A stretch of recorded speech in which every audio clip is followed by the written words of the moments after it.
বালাকোটের রণাঙ্গনে সৈয়দ আহমদ রহমতুল্লাহ আলাইহির নেতৃত্বে বালাকোটের জিহাদ হয়েছে। সৈয়দ আহমদ শাহাদাত বরণ করেছেন, রক্ত দিয়েছেন, জীবন দিয়েছেন, ব্রিটিশের আইনের সামনে মাথা নোয়ার নাই। 1857 সালে শামিলের রণাঙ্গনে জিহাদ হয়েছে। হাজী আমদাদুল্লাহ মুহাজির মক্কি জিহাদ করেছেন, রশিদ আহমদ গঙ্গুহি জিহাদ করেছেন, কাসেম নানুতুবি জিহাদ করেছেন, হাফেজ জামিন শহীদ জিহাদ করেছেন, হাফেজ জামিন শহীদ শহীদ হয়েছেন, রক্ত দিয়েছেন, জীবন দিয়েছেন, ব্রিটিশের আইনের সামনে এক মুহূর্তের জন্য মাথা নত করেন নাই।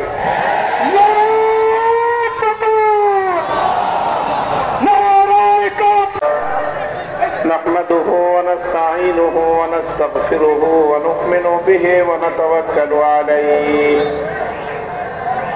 ونشهد أن لا إله إلا الله وحده لا شريك له ونشهد أن سيدنا وسندنا وحبيبنا وطبيب قلوبنا ومولانا محمد الذي أرسله الله إلى كافة الناس بشيرا ونذيرا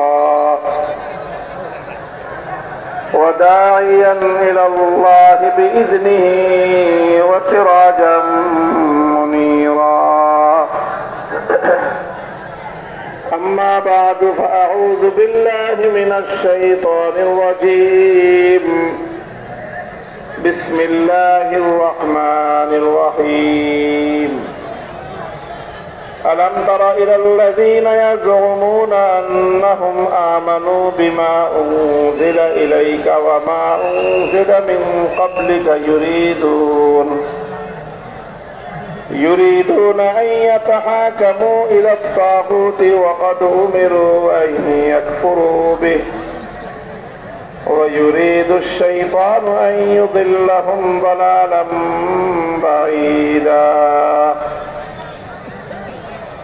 بارك الله لنا ولكم في القرآن العظيم ونفعنا وإياكم بالآيات والذكر الحكيم اللهم صل على محمد وعلى آل محمد كما صليت على إبراهيم وعلى آل إبراهيم إنك حميد مجيد اللهم بارك على محمد وعلى آل محمد كما باركت على إبراهيم وعلى آل إبراهيم إنك حميد مجيد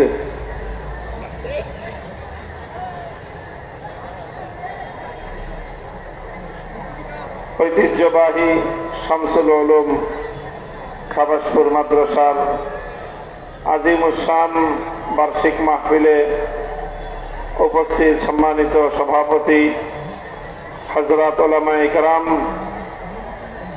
মাদ্রাসার সম্মানিত শিক্ষকবৃন্দ, ছাত্র বন্ধুগণ, বয়োজ্যেষ্ঠ আমার মুরব্বী সাহেবান ও সমবেত ইসলাম প্রিয়, কোরআন প্রেমিক, নবী প্রেমিক, তাওহীদি মুসলমান ভাই ও বন্ধুগণ, আল্লাহ পাক রব্বুল আলামিনের অশেষ শুকরিয়া, যেই মহান রব্বুল আলামিন আমাদেরকে উলামায়ে কেরামের এই মজলিসে মাদ্রাসার পবিত্র আঙ্গিনায় হাজির হওয়ার তৌফিক দিয়েছেন। নেক লোকদের সোহবতে জীবনের কিছু মূল্যবান সময় অতিবাহিত করার সুযোগ করে দিয়েছেন। এর উপর আবার বরেণ্য উলামায়ে কেরামের কাছ থেকে মূল্যবান দ্বীনি আলোচনা শুনবার তৌফিক দান করেছেন। রব্বে করিমের বড়ই মেহেরবানি, এই জন্য তার দরবারে কালেমাত শুকরের হাদিয়া পেশ করি, আলহামদুলিল্লাহ। আমি আপনাদের সম্মুখে পবিত্র কোরআনে পাকের সূরাতুন নিসার 60 নম্বর আয়াতটি তেলাওয়াত করেছি। এই আয়াত থেকে সামনে রেখে কিছু কথা আমি আপনাদের সম্মুখে আরজ করার চেষ্টা করব। আমার কথা স্বাভাবিকভাবেই আপনারা জানেন, যারা আমার আলাপ আলোচনা শুনে অভ্যস্ত, যে সাধারণত সমাজ, রাষ্ট্র, রাজনীতির অসঙ্গতি নিয়ে কিছু কথা আমি বলে থাকি এবং এই কথাগুলি বলাকে নিজের ঈমানি দায়িত্ব মনে করি। যদিও এতে অনেক মানুষ আমার উপরে বেজার হয়, তাদেরকে বেজার না করে যতটুকু বলা যায় সেটাও চেষ্টা করি, কিন্তু তারপরেও তারা তো বেজার হতেই থাকে। তাদেরও যেমন বেজার হওয়ার শেষ নাই, আমাদেরও বলার কোনো শেষ নাই। কাজেই সেই কথা, সময়ের প্রয়োজনীয় কথাগুলো তো আমাদেরকে বলতেই হবে, সেটা আমাদের দায়িত্ব, আল্লাহর পক্ষ থেকে প্রাপ্ত দায়িত্ব হয়ে নিয়েই আমরা এই কথাগুলি বলি। সমাজের যেখানেই অসঙ্গতি দেখা যাবে, যেখানেই ভুল বিচ্যুতি চোখে পড়বে, সেই বিষয়ে জাতিকে সতর্ক করা এটা আলেমদের সবচেয়ে বড় দায়িত্ব। মানুষের ব্যক্তিগত আখলাক, আচার আচরণ, চরিত্রে কোনো অসঙ্গতি, কোনো ত্রুটি বিচ্যুতি ব্যাপকভাবে দেখা দিলে উলামায়ে কেরাম সেই ব্যাপারে জাতিকে সতর্ক করবেন। মানুষের পরিবারগুলোতে যদি কোনো বড় ধরনের বিচ্যুতি লক্ষ্য করা যায়, সমাজকে সতর্ক করবেন। মানুষের ব্যবসা বাণিজ্য, অর্থনৈতিক কার্যকলাপে ইসলাম বিরোধী বিভিন্ন নিয়ম নীতি যদি লক্ষ্য করা যায়, উলামায়ে কেরাম তাদেরকে সেই ব্যাপারে সতর্ক করবেন। রাষ্ট্র এবং রাজনীতি যারা পরিচালনা করেন, তাদের ছোট্ট একটু ভুল এটা সারা দেশের সকল মানুষকে ভুলে নিপতিত করে। কাজেই তাদের সামান্য একটু ভুল ছাড় দেওয়ার কোনো সুযোগ নাই। এই জন্য তাদের ভুলগুলি আমরা বলি, চেষ্টা করি তাদের প্রতি আন্তরিকতা রেখেই বলতে। কিন্তু সমস্যা হলো যে যারা রাষ্ট্র এবং রাজনীতির সঙ্গে জড়িত, তারা আলেমদের কাছ থেকে সবকিছু শুনতে চায়, কিন্তু রাজনীতির কোনো আলাপ শুনতে চায় না। এটা হলো এই সমাজের সবচেয়ে বড় জাহিলিয়াত। এই যে সরকার পতিত হলো, আওয়ামী লীগ সরকার, শেখ হাসিনার সরকার, শুধু না, এই আওয়ামী লীগের 50 বছরে তাদের এই মূর্খতা, এই জাহিলিয়াত তাদেরকে অক্টোপাসের মতো বন্দী করে রেখেছিল। ক্ষমতার দাম্ভিকতায় অনেক সময় আমাদের এই কথাগুলো তাদের বুঝে আসে নাই। এখন আমি তাদেরকে আহ্বান জানাই যে এখন কিছুদিন ফুরসত পাইছো, এখন তো আর রাজনীতি করার সুযোগ নাই তোমাদের। এখন তো তোমরা মাঠেই নাই, খেলবা কি? সীমান্তের ওই পারে। এখন একটু চিন্তা ভাবনা করো, আবার হয়তো সামনে সুযোগ আসতে পারে। তো সেই যদি সুযোগ আসে কোনোদিন, তো আবার রাজনীতির মাঠে নামার আগে নিজেদের এই ভুল ত্রুটিগুলো সংশোধন করে নামবা। সবচেয়ে বড় যেই ভুল ত্রুটিটাকে আমি সংশোধন করবার জন্য আওয়ামী লীগের রাজনীতির সাথে যারা জড়িত ছিলেন তাদেরকে বলবো, সেটা হলো আলেমদের কাছ থেকে সমালোচনা শুনতে পছন্দ করবেন। উলামায়ে কেরাম যখন রাজনীতির বিষয় নিয়ে কথা বলে, কান পেতে শুনবেন, শুধু শুনবেন, বলবার কিছু চেষ্টা করবেন না। আর আপনারা যতই বলেন, যতই চিৎকার করেন, যতই প্রতিবাদ করেন, যতই জুলুম করেন, যতই নির্যাতন চালান, উলামায়ে কেরামের এই ইসলাহের কণ্ঠ বন্ধ করতে পারবেন না। কারণ যেটা আমরা আল্লাহর পক্ষ থেকে দায়িত্ব প্রাপ্ত হয়ে বলি, যে কথাগুলো আমরা ঈমানের হিস্সা মনে করে বলি, যে কথাগুলো আমরা কোরআন সুন্নাহর কথা মনে করে বলি, সেই কথা আমরা বলবো, বলতেই থাকবো। এমনকি আমাদের ঘরের উপর যদি তরবারি ধারণ করা হয়, আমাদের বুকের উপর যদি বুলেটের আঘাত আসে, আমাদের বুকের উপর যদি রিভলভার পিস্তল ঠেকানো হয়, ওই মুহূর্তে আল্লাহর কোরআনের সত্য কথাগুলো কথাগুলো বলতেই হবে, বলতেই থাকবো, বলেই যাব আমরা ইনশাআল্লাহ।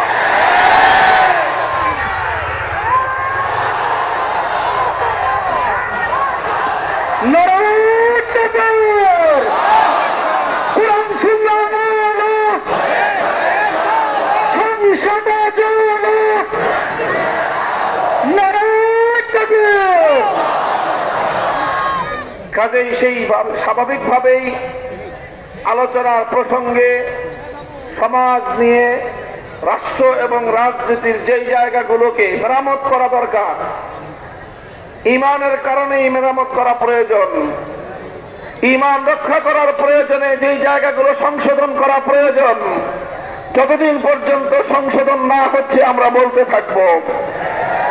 একটা পর্যায় পর্যন্ত আমরা বলবো, এরপরে কানে পানি না ঢুকলে যা করতে হয় আমরা তাই করব। আগাম ঘোষণা দিয়ে বলতেছি, আমরা একটা স্তর পর্যন্ত বলবো, এরপরে নিজ হাতে আমরা সবকিছু দায়িত্ব তুলে নেব। আমরা সংশোধন করেই ছাড়বো ইনশাআল্লাহ। এ পথে হয় জীবন থাকবে, আর না হয় শাহাদাতের ঈদগাহে আমরা জামায়াত হব। আল্লাহ পাক রব্বুল আলামিন বুঝবার তৌফিক দান করেন। কোরআনে পাকের সূরাতুন নিসার 60 নম্বর আয়াত আমি তেলাওয়াত করেছি। আমার আল্লাহ পাক রব্বুল আলামিন এই আয়াতে কারীমার মধ্যে একটা বিস্ময়বোধক প্রশ্ন নিয়ে, আশ্চর্যজনক একটা প্রশ্ন নিয়ে আল্লাহ পাক এক শ্রেণীর মানুষের ব্যাপারে অভিযোগ করেছেন। আল্লাহ বলেছেন, আলাম তারা ইলাল্লাযীনা ইয়াজউমুনা আন্নাহুম আমানু বিমা উনজিলা ইলাইকা ওয়া মা উনজিলা মিন ক্বাবলিক। তোমরা একটু লক্ষ্য করে দেখো না, তোমাদের চারপাশে এমন কিছু মানুষ আছে যারা দাবি করে যে তারা ঈমানদার। কি দাবি করে? ইয়াজউমুনা আন্নাহুম আমানু, তারা দাবি করে যে তারা নাকি ঈমানদার। আল্লাহ বলতেছেন এটা আমরা না, অথচ ইউরিদুনা আইয়াতাহাকামু ইলা তাগুত, অথচ তারা তাগুতের কাছে বিচার চায়, অথচ তারা তাগুতের সিদ্ধান্ত মানতে চায়। আল্লাহ বলেন যে তুমি নিজেকে মুমিন বলেও পরিচয় দিবা, আবার তুমি তাগুতের ফয়সালা মানবা, তাগুতের কাছে তুমি সিদ্ধান্ত চাইবা। আলো আর অন্ধকার যেমন এক জায়গায় জমায়েত হতে পারে না, আল্লাহর উপর ঈমান এবং তাগুতের উপর বিশ্বাস একত্রিত হতে পারে না। এটা পরিষ্কার কথা।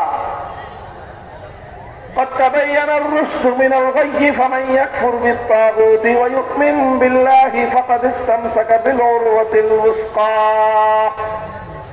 আল্লাহ বলেন আরেক আয়াতের মধ্যে যে কোনটা সঠিক পথ, কোনটা ভুল পথ, কোনটা হেদায়েত, কোনটা গুমরাহি। قد تبين, স্পষ্ট হয়ে গিয়েছে। فمن يكفر بالطاغوت ويؤمن بالله, যে তাগুতকে অস্বীকার করবে, আল্লাহকে বিশ্বাস করবে, দুটো একসাথে। আল্লাহকে বিশ্বাস করতে হবে, তাগুতকে অস্বীকার করতে হবে। ফাকাদ ইসতামসাকা বিল উরওয়াতিল উসকা, সে নিজের মুক্তির রাস্তা সে তৈরি করে নিল। তো মুক্তির রাস্তা তৈরি করতে হলে, নাজাত পেতে হলে, সফলতা লাভ করতে হলে একদিকে যেরকম আল্লাহর উপর বিশ্বাস রাখতে হবে, সঙ্গে সঙ্গে তাগুতকে অস্বীকার করতে হবে। দুটো একসাথে চলে না। রাত আর দিন এক সময়ে একত্রিত হতে পারে? বলেন, যেই সময় রাত সেই সময় দিন হতে পারে? রাত আর দিন যেমন একত্রিত হতে পারে না, আল্লাহর উপর ঈমান, তাগুতের উপর বিশ্বাস, এই দুটো কোনোদিন একত্রিত হতে পারে না।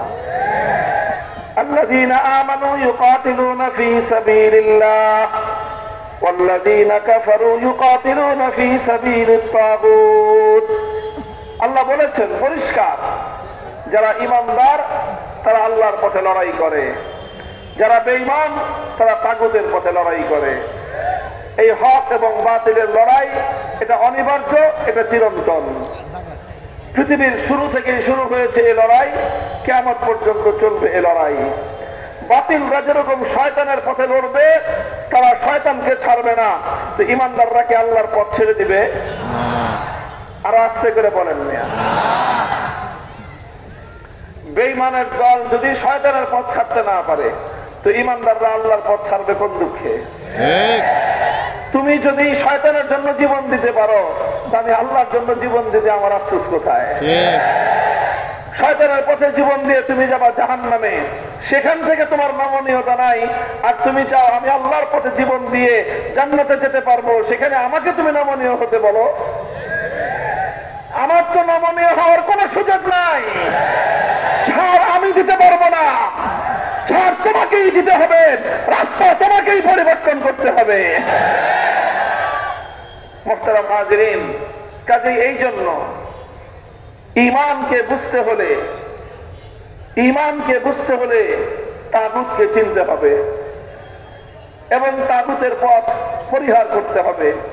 কারণ তাগুত হলো স্বয়ং আল্লাহ পাক রব্বুল আলামিনের প্রতিদ্বন্দ্বী। তাগুত হলো আল্লাহর প্রতিদ্বন্দ্বী। আপনি আল্লাহকেও রাজি করবেন, আল্লাহর দুশমনকেও খুশি করবেন, একসাথে হতে পারে না। আল্লাহ ভি রাজি রহে শয়তান ভি নারাজ না হো, এই ধরনের কোন ধোঁকাবাজির পথ ইসলামের মধ্যে নাই। মুহতারাম হাজিরিন, এই জন্য এই বিষয়টা আমি একটু খোলাসা করব যে তাগুতের পথ আমাদেরকে অবশ্যই পরিহার করতে হবে। এতক্ষণ ধরে আপনারা শুধু বারবার একটা শব্দ শুনতেছেন, তাগুত তাগুত তাগুত। এই শব্দটা কি এর অর্থ, এটা হয়তো আপনাদের অনেকেরই জানা নেই অথবা অনেকেই বুঝতেছেন না। এটার কারণও যে আমরা এই তাগুতের পরিচয় আপনাদের সামনে তুলে ধরি নাই। অথচ কোরআনে পাকের মধ্যে অসংখ্য জায়গায় আল্লাহ পাক রব্বুল আলামিন এই তাগুতের কথা বলেছেন। তাফসীরের কিতাবগুলোর মধ্যে কদিমান ওয়া হাদিসান সর্বযুগের মুফাসসিরিন কিরামগণ কোরআনে ব্যাখ্যা করতে গিয়ে বারবার তারা তাগুতের পরিচয় তুলে ধরেছেন। এই সকল মুফাসসিরদের আলোচনার সারসংক্ষেপ, তাগুতের যে সংজ্ঞা, এর যে পরিচয় ডেফিনিশন, সেটা যদি আমি সংক্ষিপ্ত ভাষায় আপনাদেরকে বোঝাতে চাই, তাহলে আমি আমার ভাষায় যে কথাটা বলতে পারি সংক্ষেপে আমি বলছি, এরপরে আমি আমার মূল কথার দিকে চলে যাব।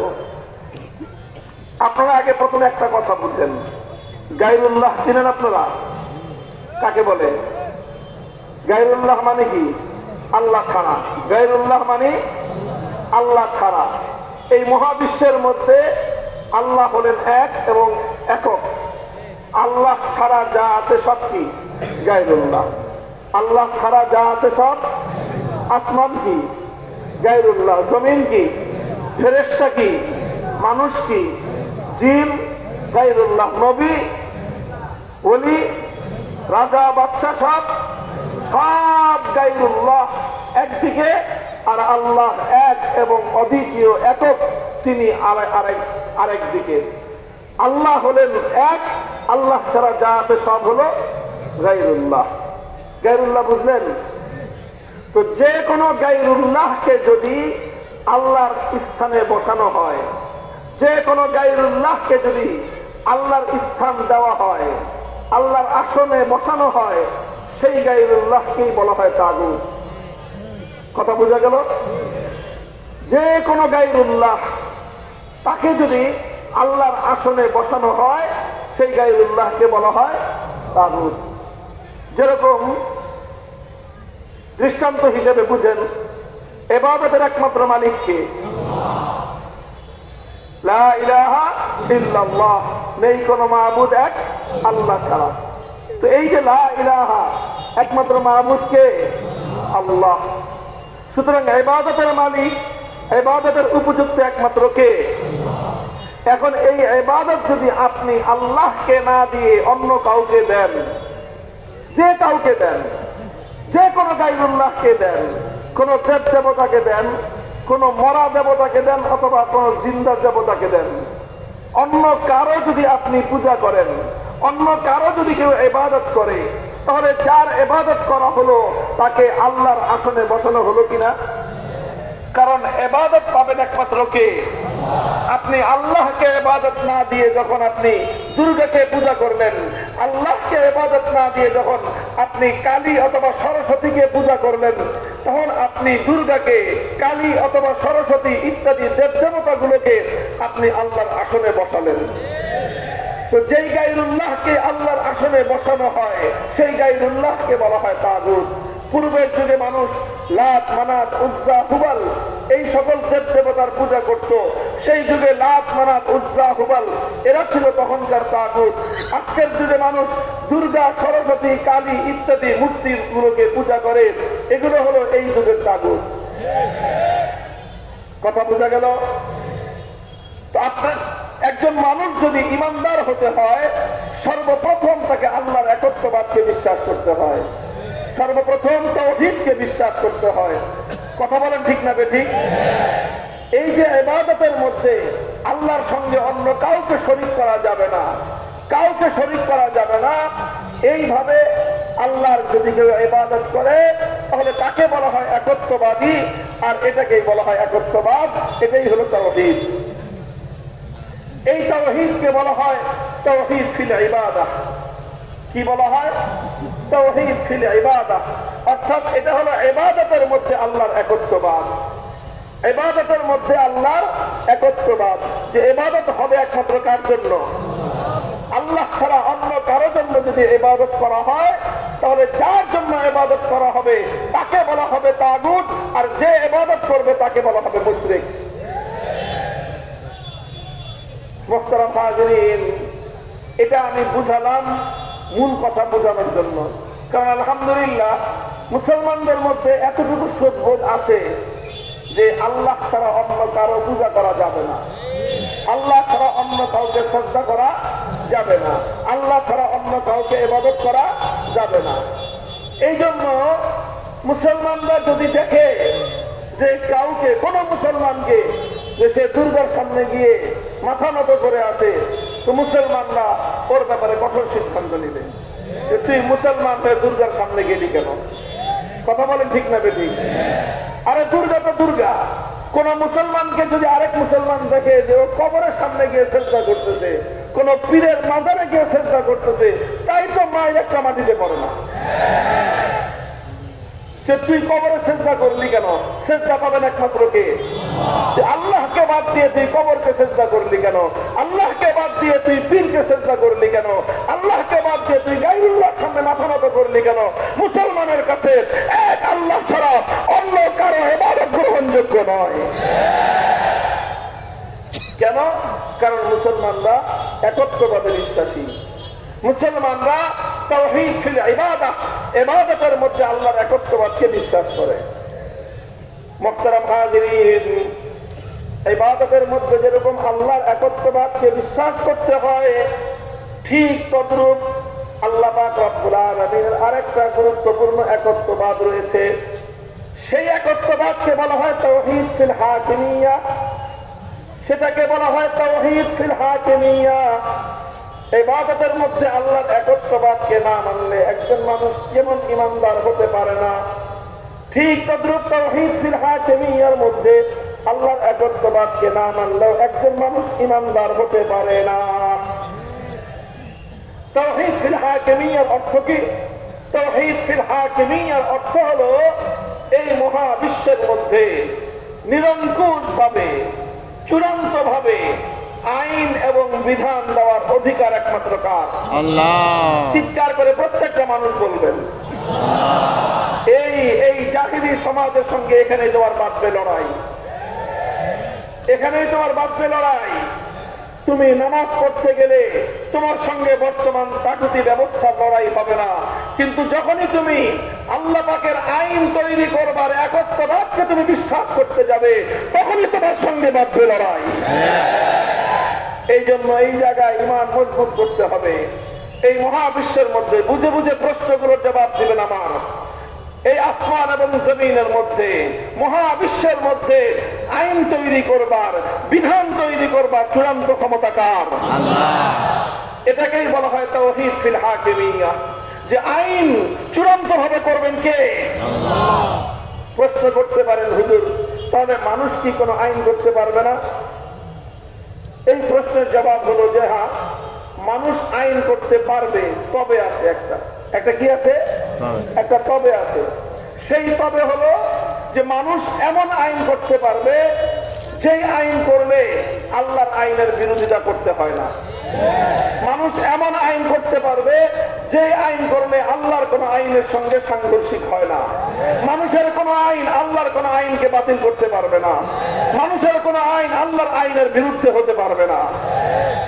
কোন মানুষ যদি আল্লাহর আইনের বিরুদ্ধে গিয়ে কোন আইন করে তাহলে সেই মানুষটাকেই বলা হয় তাগুত।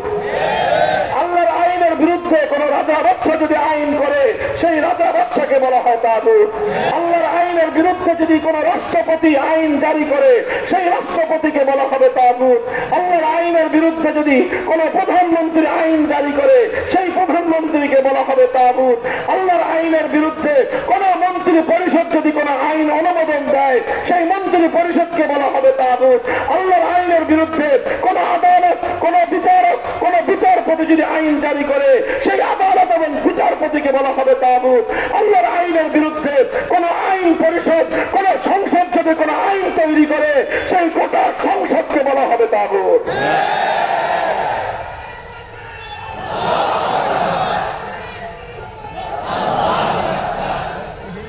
এটা দিলে পূর্ব না এখন মোহতারাম হাজিরিন, এই হলো তাগুত। বুঝলেন? বুঝা গেল বিষয়টা যে যে কেউ, যে কোনো ব্যক্তি, যে কোনো ফোরাম, যে কোনো কমিটি, যে কোনো পরিষদ আল্লাহর আইনের বিরুদ্ধে আইন করবে তাদেরকে বলা হবে তাগুত। আর তাদের আইন যারা মেনে নিবে তাদেরকে বলা হবে মুশরিক। পরিষ্কার কথা। আল্লাহর ইবাদত করতে হবে। আল্লাহকে বাদ দিয়ে যদি দুর্গার ইবাদত করা হয় দুর্গাকে বলা হয় তাগুত। যারা দুর্গাকে ইবাদত করবে তাদেরকে বলা হবে মুশরিক। ঠিক তেমনি ভাবে চূড়ান্ত ভাবে আইন তৈরি করবার ক্ষমতা একমাত্র কার? সুতরাং আইন মানতে হবে আল্লাহর। আল্লাহর আইনের বিরুদ্ধে কোন মানুষ যদি কোন আইন তৈরি করে, সেই মানুষগুলো আল্লাহর আইনের বিরুদ্ধে আইন তৈরি করবে, তারা সবাই হবে তাগুত এবং তাদের আইনকে যারা মেনে নিবে তারা প্রত্যেকে হবে মুশরিক। মুহতারাম হাজিরিন, একটা মানুষ যদি মনে করেন 24 ঘন্টার মধ্যে 23 ঘন্টা 55 মিনিট সে শুধু আল্লাহর ইবাদত করে, 5 ওয়াক্ত নামাজ তো পড়ে, যত নফল আছে সব পড়ে, তাহাজ্জুদ ছাড়ে না, আওয়াবিন, ইশরাক, চাষ যা আছে সব পড়ে, সব পড়ার পরে প্রতিদিন শুধুমাত্র 5 মিনিটের জন্য দুর্গার পূজা করে। এবার বলেন এই লোকটা ইমানদার না বেঈমান? এই ফতোয়া নেওয়ার জন্য তো মুফতি কামরুজ্জামান সাহেবের দরকার নাই। এই ফতোয়া বাংলাদেশের প্রত্যেকটা মুসলমান দিবে। দরকার আছে হুজুরদের ফতোয়ার? কারণ তুমি যদি দুর্গার 5 মিনিটের জন্য পূজা হয়, 5 মিনিটের জন্য করো না, 1 মিনিটের জন্য করলো, ইমানদার থাকবে? কারণ আল্লাহর উপর ঈমান আর তাগুতের উপর বিশ্বাস একত্রে হতে পারে না। তো এই কথাটা যেরকম আমরা ইবাদতের ক্ষেত্রে বুঝলাম, বড় দুঃখ এবং পরিতাপের বিষয়, লক্ষ লক্ষ নয়, আমার দেশের কোটি কোটি মুসলমান তাওহীদ ফিল হাকিমিয়া, আইনের ক্ষেত্রে আল্লাহর একত্ববাদকে উপেক্ষা করে, আল্লাহর একত্ববাদকে অস্বীকার করে মুশরিকে পরিণত হয়েছে। অথচ প্রতি বছর হজ করে আলহাজ মুশরিক সাহেব। অসংখ্য অগণিত হাজি ইমান নাই, শিরকে ভরা। বলবেন যে এটা কেমনে সম্ভব? আলহাজ আবু জাহাল যেরকম, আবু জাহাল তো জীবন